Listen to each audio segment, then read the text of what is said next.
Hello friends, welcome to our channel learn stock charts to earn. दोस्तों, अगर अब तक आपने मेरे चैनल को विजिट नहीं किया तो चैनल पर आइए, यहाँ पे प्लेलिस्ट पे क्लिक कीजिए। प्लेलिस्ट पे क्लिक करने के बाद यहाँ पे मैंने कैटेगरी वाइज वीडियोस अपलोड करके रखे हैं। प्लेलिस्ट का नाम देखकर भी आपको पता लग जाएगा कि वो रिस्पेक्टिव प्लेलिस्ट में किस तरह के वीडियोस है। तो आपके इंटरेस्ट के हिसाब से आप ये वीडियोस देख लीजिए।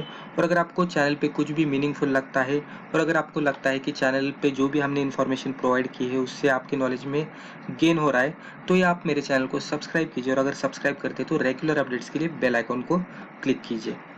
दोस्तों, अगर आपको स्टॉक मार्केट रिलेटेड बुक्स में इंटरेस्ट है तो अमेजोन पर आकर ये मेरा नाम डाल दीजिए और सर्च पे क्लिक करने के बाद अब तक जितने भी मैंने बुक्स पब्लिश किए हैं आपके सामने आ जाएंगे। यहाँ पे भी हमने बेसिक इंफॉर्मेशन प्रोवाइड करने की कोशिश की है। उसके ही साथ जो अलग अलग ट्रेडिंग स्ट्रेटेजीज रहते हैं, जैसे कि इंट्राडे ट्रेडिंग स्ट्रेटेजीज, फिर शॉर्ट टर्म ट्रेडिंग स्ट्रेटेजीज, फिर स्विंग ट्रेडिंग स्ट्रेटेजीज, फिर मल्टीबैगर स्ट्रेटेजीज, तो हर अलग तरह के स्ट्रेटेजीज के ऊपर, चार्ट पैटर्न्स के ऊपर और टेक्निकल इंडिकेटर्स के ऊपर हमने बुक पब्लिश करने की कोशिश की है। हिंदी में भी एक बुक पब्लिश किया है दोस्तों, जो बेसिक इन्फॉर्मेशन प्रोवाइड करता है stock market and technical analysis के बारे में। तो यहाँ पे आइए दोस्तों, और जो भी इन्फॉर्मेशन प्रोवाइड की है उससे भी आप फ़ायदा लेने की कोशिश कीजिए दोस्तों। लेकिन जो भी हमने इन्फॉर्मेशन या रिस्पेक्टिव बुक्स में प्रोवाइड की है उसे आप एजुकेशनल पर्पज़ ही कंसिडर कीजिएगा। तो चलिए दोस्तों, आज का टॉपिक शुरू करते हैं। दोस्तों, हमने 2 दिन से हमारे चैनल पे एक प्लेलिस्ट ऐड की है जिसका नाम है स्विंग ट्रेडिंग, और उसमें हम स्विंग ट्रेडिंग के रिलेटेड इन्फॉर्मेशन देखने की कोशिश कर रहे हैं। प्रीवियसली हमने एक वीडियो बनाया था जिसमें हमने बेसिक इन्फॉर्मेशन ली थी स्विंग ट्रेडिंग के बारे में। तो अगर आपने वो वीडियो देखा नहीं होगा तो ये वीडियो के डिस्क्रिप्शन बॉक्स में मैं वो प्रीवियस वीडियो की लिंक डाल देता हूँ, वहाँ से आप वो वीडियो देख लीजिए। वो वीडियो में हमने स्विंग ट्रेडिंग क्या होती है, उसका जो बेसिक है, स्विंग क्या होते हैं, स्विंग ट्रेडिंग क्या होती है, उसके जो एडवांटेजेस डिसएडवांटेजेस है उसके बारे में पूरी तरह से इन्फॉर्मेशन लेने की कोशिश की है। तो आप वो बेसिक इन्फॉर्मेशन वो रिस्पेक्टिव वीडियो से देख सकते हैं। आज की वीडियो में हम देखेंगे दोस्तों कि स्विंग लो का आइडेंटिफिकेशन किस तरह से करना है। दोस्तों, हमने पिछली वीडियो में देखा था कि स्विंग ट्रेडिंग अगर हमें करनी है तो बेटर ये हो जाता है कि अगर हम कौन से भी स्टॉक को देखते हैं तो वो स्टॉक एक तो उसके साइडवेज ट्रेंड में रहेगा, नहीं तो अप ट्रेंड में रहेगा, नहीं तो डाउन ट्रेंड में रहेगा। ये हमने प्रीवियस वीडियो में देखा था।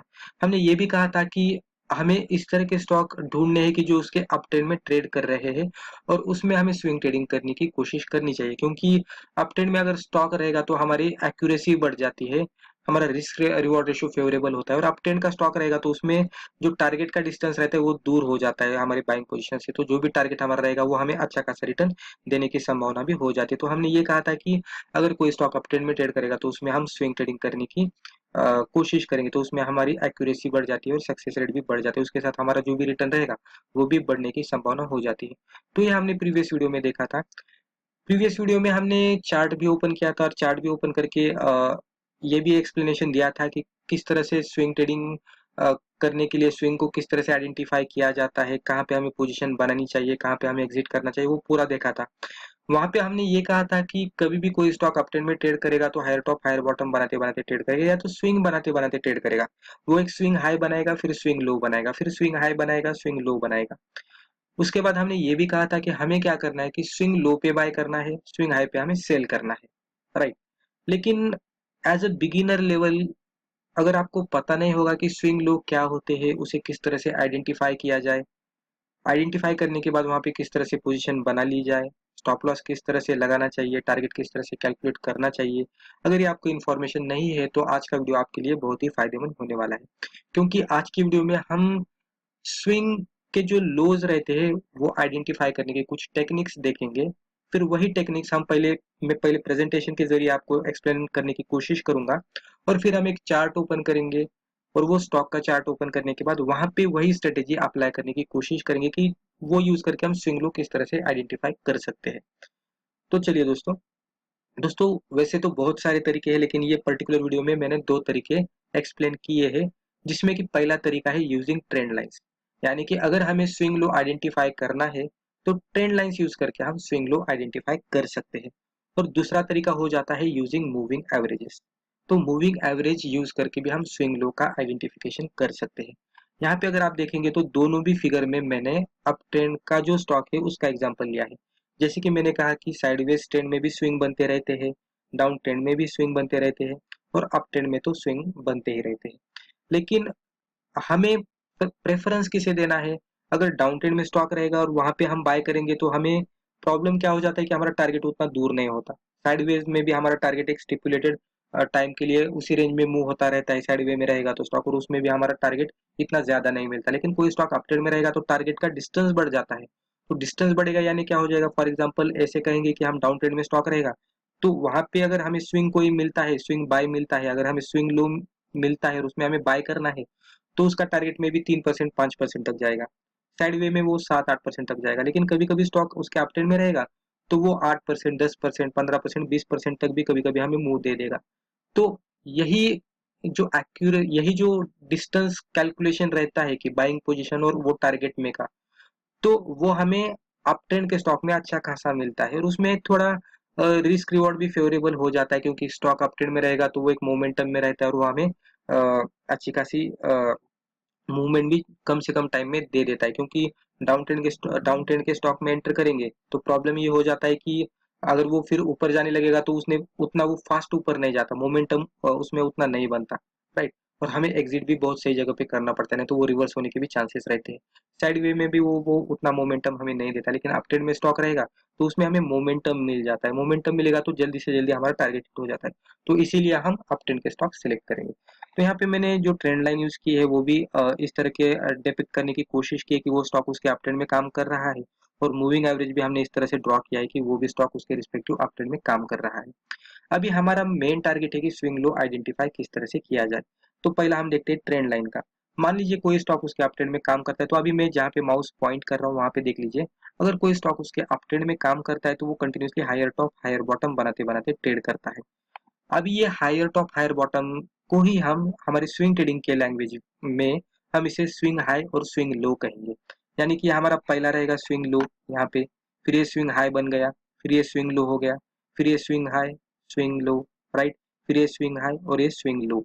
तो हम स्विंग लो किसे कह रहे हैं, जब भी स्टॉक ऊपर जाने के बाद फिर उसमें जब भी रिट्रेसमेंट होती है तो वो हमारे सपोर्ट लाइन के आसपास आ रहा है, जो भी ट्रेंड लाइन रहेगी वो हमारी एज ए सपोर्ट वर्कआउट करेगी। जब भी स्टॉक रिट्रेस होकर हमारी ट्रेंड लाइन के आसपास आता है या तो हमारे सपोर्ट के आसपास आता है और वहां पे वो रुक कर कोई ट्रेंड रिवर्सल के सिग्नल देता है कैंडल बेसिस पे, तो उसे हम कहेंगे कि उसने एक स्विंग लो बना दिया है और अब वो स्विंग हाई बनाने के लिए तैयार हो रहा है, राइट।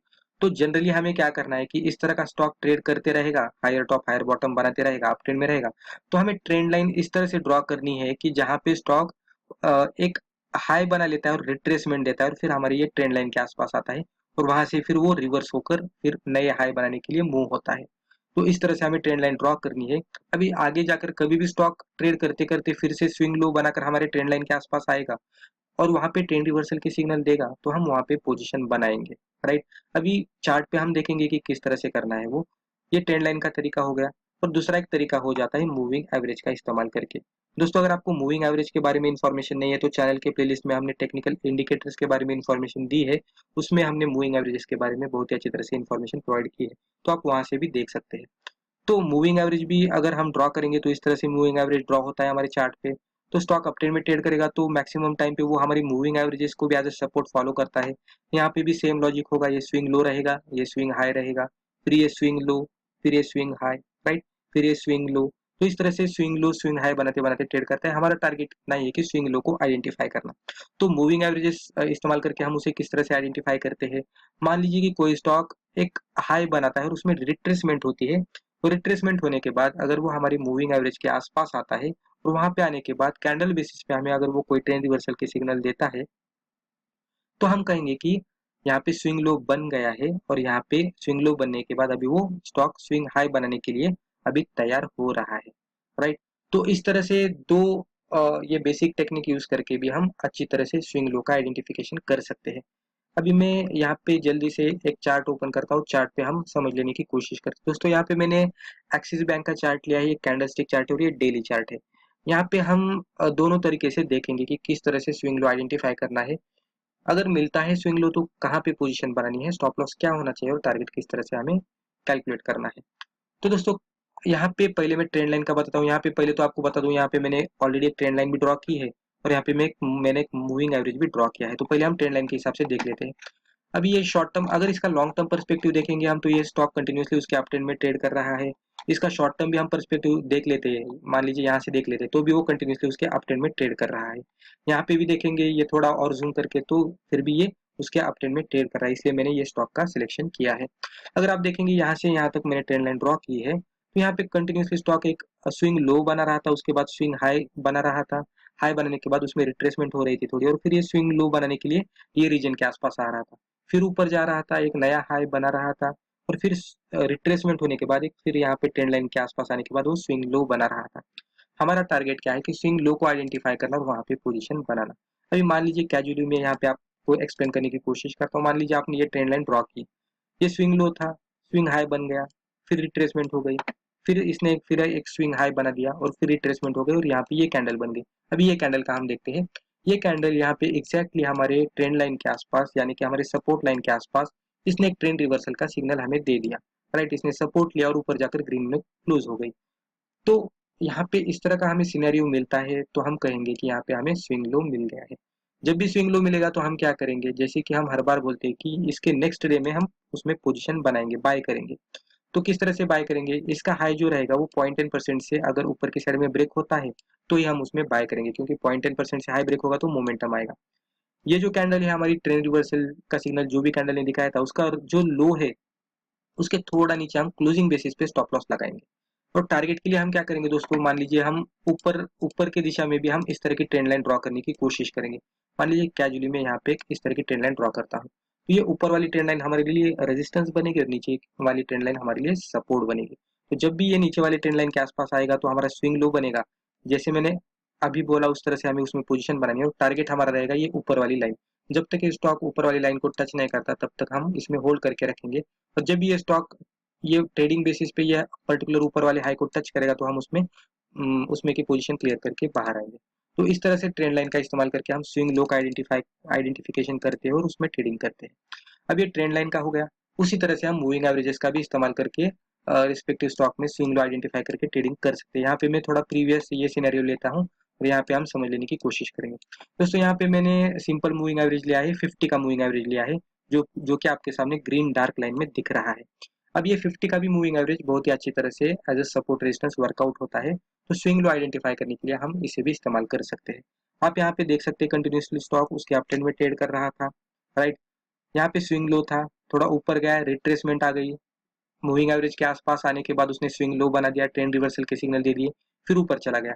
उसी तरह से यहाँ से एक हाई बनाने के बाद उसमें रिट्रेसमेंट आ गई, रिट्रेसमेंट आने के बाद फिर से हमारे सपोर्ट के आसपास आ गया मूविंग एवरेज के 50 SMA के, यहाँ पे ट्रेंड रिवर्सल के सिग्नल दे दिया, यानी स्विंग लो बना दिया, और फिर स्विंग हाई बनाने के लिए ऊपर चला गया। तो हम यहाँ पे ये सिनेरियो देखने की कोशिश करते हैं कि यहाँ पे हमें किस तरह से करना है। मान लीजिए stock continuously swing high low बनाते बनाते ट्रेड कर रहा है, तो जब भी स्टॉक ट्रेड करते करते रिट्रेसमेंट होगा और हमारी 50 SMA के आसपास आने के बाद एक ट्रेंड रिवर्सल की कोई कैंडल बनाकर हमें एक ट्रेंड रिवर्सल की इंडिकेशन देगा, तो हम वहां पे कहेंगे कि इसका स्विंग लो बन गया है। तो हमने स्विंग लो को आइडेंटिफाई किया। अब यहाँ पे हमें पोजीशन बनानी है, तो ये जो कैंडल थी हमारी, जो भी जिसने भी हमें स्विंग लो के इंडिकेशन दिए थे, यानी ट्रेंड रिवर्सल के इंडिकेशन दिए थे, वो रिस्पेक्टिव कैंडल का हाई जब भी 0.10% से ब्रेक होगा तो हम उसमें पोजीशन बनाएंगे। ये कैंडल का जो भी लो रहेगा वो अगर क्लोजिंग बेसिस पे ब्रेक होता है तो वो हमारा स्टॉप लॉस रहेगा। और टारगेट के लिए जैसे कि मैंने बोला था कि आप ऊपर वाली ट्रेंड लाइन भी ड्रॉ कर सकते हैं। इसमें दो तरीके आप कर सकते हैं दोस्तों, एक ऊपर वाली भी ट्रेंड लाइन आप इस तरह से ड्रॉ कर सकते हैं, कैजुअली मैं आपको बताता हूँ। और जब भी मान लीजिए हमने यहाँ पे बाय किया था, तो यहाँ पे जब भी ये ऊपर वाली ट्रेंड लाइन के आसपास जाएगा तो हम यहाँ पे सेल कर सकते हैं, और सेल करने के बाद फिर से ये स्टॉक नया स्विंग लो बनाने के लिए यहाँ पे आएगा। स्विंग लो बनने के बाद फिर से हम यहाँ पे पोजीशन बना सकते हैं, फिर हमारा टारगेट रहेगा ये ऊपर वाली लाइन। तो इस तरह से भी हम कर सकते हैं। ये ट्रेंड लाइन का हो गया। दूसरा भी एक तरीका रहता है जिसमें हम दूसरे भी अलग अलग तरह के मूविंग एवरेजेस ले सकते हैं। यहाँ पे मान लीजिए 50 का हमने मूविंग एवरेज लिया था, वैसे हम यहाँ पे मान लीजिए मैं एक आपको करके बताता हूँ, एक एग्जाम्पल के तौर पर मैं आपको बताता हूँ। 100 का मैंने यहाँ पे मान लीजिए मैं इसका कलर भी चेंज करता हूँ तो हमें अच्छी तरह से पता लग जाएगा। अभी मैंने यहाँ पे 100 का मूविंग एवरेज ड्रॉ किया है। अभी 100 का मूविंग एवरेज भी उसके हिसाब से नीचे ही है। 200 लेता हूँ मैं यहाँ पे, इसका भी कलर चेंज करता हूँ। अभी इसका कलर मैं रेड करता हूँ, थोड़ा इसका थिकनेस बढ़ाता हूँ मैं, ठीक है। तो अभी ये सिनेरियो में तो ये दोनों भी जगह पे दिख रहा है कि ये जो हमने कैंडल स्टिक की यहाँ पे जो पोजीशन बनाई थी, यहाँ पे दोनों भी मूविंग एवरेज हमारे नीचे ही काम कर रहे थे। जनरली कभी-कभी किस तरह से होता है दोस्तों, अगर अप ट्रेंड में स्टॉक ट्रेड करेगा तो मान लीजिए कि कभी-कभी क्या होता है कि 50 एसएमए ऊपर रहता है, लेकिन कभी-कभी शॉर्ट टर्म के लिए स्टॉक उसके अप ट्रेंड में रहता है, लेकिन जो हमारे जो दूसरे मूविंग एवरेजेस रहते हैं, वो हमारी 50 एसएमए के ऊपर ट्रेड करते हुए रहते हैं। और वहाँ पे इस तरह की सिचुएशन रहती है कि मान लीजिए हम ट्रेंड लाइन का इस्तेमाल नहीं कर रहे हैं और उसकी बजाय हम ये मूविंग एवरेज का इस्तेमाल करते हैं। मान लीजिए 50 का मूविंग एवरेज नीचे है, यहाँ पे एक सिनेरियो हम देख लेते हैं, यहाँ पे वो सिनेरियो बना था। यहाँ पे अगर आप देखेंगे तो यहाँ पे एग्जैक्टली 50 एसएमए के आसपास इसने हमें ट्रेंड रिवर्सल का सिग्नल दिया और ऊपर जाने के बाद ये जो ऊपर वाला जो भी मूविंग एवरेज रहेगा वो हमारा टारगेट रहेगा। तो एग्जैक्टली आप देख सकते हैं ये 200 का मूविंग एवरेज उसको मिल गया, तो वहाँ पे जाने के बाद थोड़ा यहाँ पे वो स्टॉक रुक गया था और उसमें थोड़ा कंसोलिडेशन हुआ और फिर उसमें अपर साइड की मूवमेंट आ गई, राइट।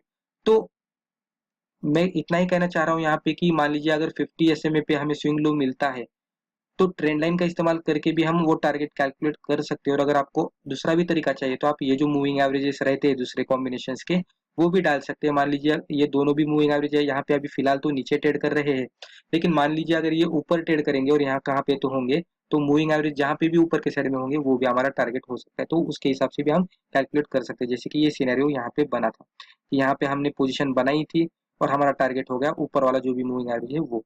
तो इस तरह से हम ट्रेंड लाइन का इस्तेमाल करके और मूविंग एवरेजेस का इस्तेमाल करके दोनों तरह से भी हम टारगेट का कैलकुलेशन कर सकते हैं, क्योंकि वो हमारा स्विंग हाई बनेगा और स्विंग हाई बनने के बाद फिर से उसमें रिट्रेसमेंट आने की संभावना रहती है। तो इस तरह से हम टारगेट का कैलकुलेशन कर सकते हैं। और जैसे कि मैंने बोला कि स्टॉक उसके कंटिन्यूसली अप ट्रेंड में रहेगा तो 50 एसएमए ये दोनों भी मूविंग एवरेज से ऊपर ही रहेगा। लेकिन कभी कभी क्या होता है कि स्टॉक शॉर्ट टर्म के लिए अप ट्रेंड में ट्रेड करते हुए हमें मिलता है, उसका लॉन्ग टर्म में भी उतना साइड वे में भी रहेगा या तो में भी वो डाउन ट्रेंड रहेगा, लेकिन शॉर्ट टर्म के लिए उसमें अपर साइड की मूवमेंट आएगी। तो हम जो स्विंग ट्रेड करते हैं वो शॉर्ट टर्म के लिए करते हैं, तो उस तरह की सिचुएशन रहेगी और शॉर्ट टर्म के लिए स्टॉक अप ट्रेंड में रहेगा और 50 एसएमए के ऊपर अगर हमारी ये दोनों में से कौन सी भी अगर एवरेजेस रहेंगे तो वो भी हमारा टारगेट बन जाता है। तो उस तरह से भी हम कर सकते हैं, राइट। तो दोस्तों मुझे लगता है जो भी हमने एक्सप्लेन करने की कोशिश की आपको अच्छी तरह से समझ में आया होगा। तो दोस्तों बेसिक इतना ही है कि अगर आपको स्विंग ट्रेडिंग अच्छी तरह से करनी है तो आपको स्विंग लो आइडेंटिफाई करना होगा, आपको सही जगह पे पोजीशन बनानी होगी, स्टॉप लॉस सही जगह पे लगाना होगा और टारगेट भी आपको सही जगह पे कैलकुलेट करना होगा, यानी कि जहाँ पे वो स्टॉक आने के बाद आप अच्छी तरह से एग्जिट कर पाएंगे। तो जैसे कि मैंने यहाँ पे ऑलरेडी बताने की कोशिश की है अलग अलग तरीके से, तो मुझे लगता है जो भी हमने डिस्कस किया आपको अच्छी तरह से समझ में आया होगा। दोस्तों एज ए डिस्क्लेमर इस चैनल पे हम जो भी डिस्कस करते रहते हैं वो पूरी तरह से एजुकेशनल पर्पज है, तो आप इसे एजुकेशनल पर्पज ही ले लीजिएगा, आप इसको देखकर प्लीज ट्रेड मत कीजिएगा। तो दोस्तों आज के लिए बस इतना ही। Thank you.